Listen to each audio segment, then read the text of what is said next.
Uwan nga rod ba ma, idi ko, malagip ko, idi ubing kami, maumuma kami sa balay, idi, kun namin nga inagsapa kit, kun namin nga talaok kayo inagsapa. Kasla kayo nga, kun na niko, kasla kayo nga manok nga sa o kayo nga sa yagsapa, di ba, kung malagip ko, idi ko, halos inagsapa nga bagbagaan da kami. Yung ti ko na mag-asawa, awan diayan, awan magaya mamatan eh. Kasla nga continuation mat gayam, nadoble pa. Ang lang nga manok, 3 times a day nga machine gun dito'y balay.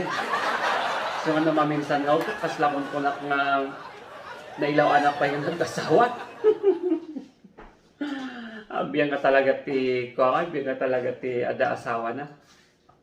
Wala ito. Ni mama. Hello, mother. Okay lang kami mat dito'y mama, ti mayat. So nga kung nakarod ta, imbag na lang ta nag-asawa at least nakasettle kami. Kahit awan mo problema, natal namat dito'y balay.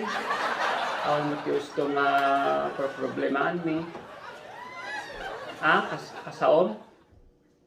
Imbagbagat? Awan timbag. Sige nga rod niya. Okay, sige mama, bye-bye. Sa open mo, baka? Okay na din mo siya klay pa kasao. Matakamata ka naman mo. Ako nag-garas. Kung nag-text mo ko na magdakon ti problema? Dakal ti problema.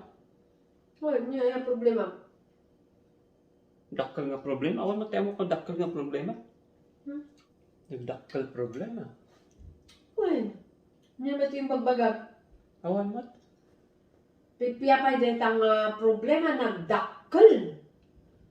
Dahil ta okra di ta, hindi na tata, oray masibsibugan, basit lanta.